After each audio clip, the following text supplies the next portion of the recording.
In this lesson, I want to just spend a little bit of time talking about the structure of the League of Nations. This is something that we're not going to spend too much time focusing on.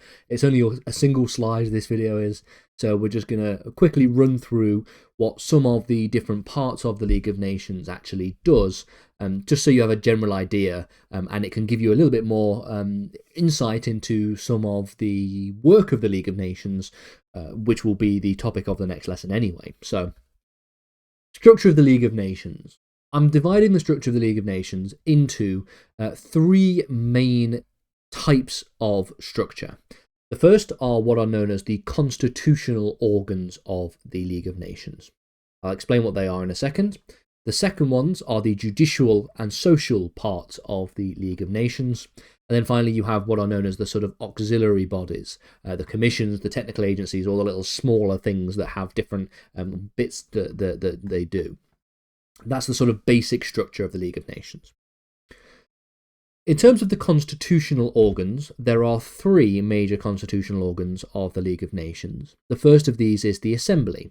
The Assembly of the League of Nations represented all of the member states of the League, each having up to 3 delegates in the Assembly, and all having 1 vote. They would meet annually, typically in September, quite similar to, in fact, the UN General Assembly, even to this day. They meet in September as well, and they will often do a number of things and have a number of different roles. So they will decide on new admissions. So if there's any new countries that wish to join the League, they will talk about the League's budget. They will talk about the appointment of the non-permanent council members. And they will also elect judges to the Permanent Court of International Justice. This is very similar to what the General Assembly does to this day. They've just got different names. Okay, decisions required unanimity. And this was, of course, a problem in a lot of different circumstances, because let's say you had wanted to add a new country to the League of Nations, it would require every country to agree. So if you've got a country that isn't particularly fond of that country, then you might have a problem with them ever getting into the League of Nations. This is one of the reasons why the fact that Germany got into the League of Nations was quite an exceptional issue, and so too with the Soviet Union. The council acted as what is known as the executive body, so it essentially handled crises and a number of different disputes. It would begin with 4 permanent members. This was Britain, France, Italy, and Japan. And these 4 permanent members would eventually expand to include Germany after 1926, and then eventually the Soviet Union. The non-permanent members would just be any of the other members of the League of Nations that were elected by the Assembly, numbering 4 initially and then increasing to 9, and then eventually going as high as 11. The council would meet 5 times annually, but there might also have been extraordinary sessions that meant that they might have met at any point if needed. There were a total of 107 sessions between 1920 and 1939, and decisions were generally requiring a certain amount of unanimity, and permanent members held veto power. The permanent secretariat, it just says here permanent, but the word is permanent secretariat. This functioned as the League's sort of civil service, and it was based in Geneva, and it was led by a Secretary General. It comprised of a number of special sections, such as the sort of political, economic and financial section, the transit section, the minorities section, stuff concerning disarmament and the mandates and health and legal and social and all these different kinds of things. They were internationally recruited individuals that would essentially pledge loyalty to the League of Nations rather than their home nations, and they would act as a sort of civil service in a way.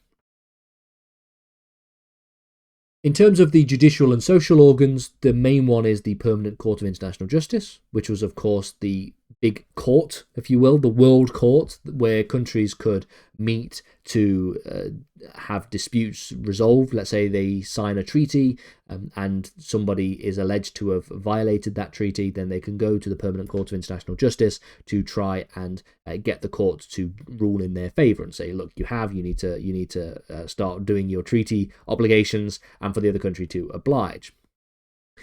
Judges were elected by both the Assembly and the Council.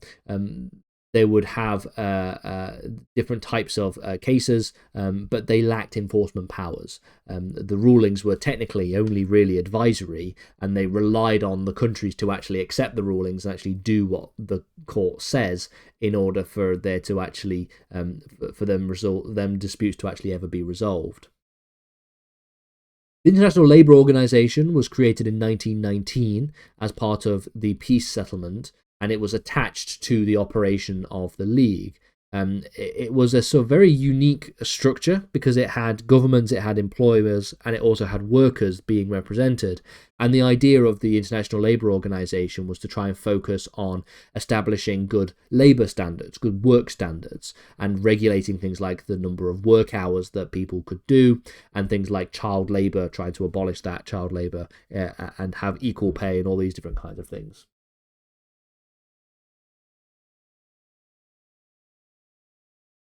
Finally, then we have the auxiliary bodies, the commissions and the technical agencies and all those different kinds of things. These entities were created by the Covenant of the League of Nations, and there would also be other decisions that would be handling other kind of specialized functions.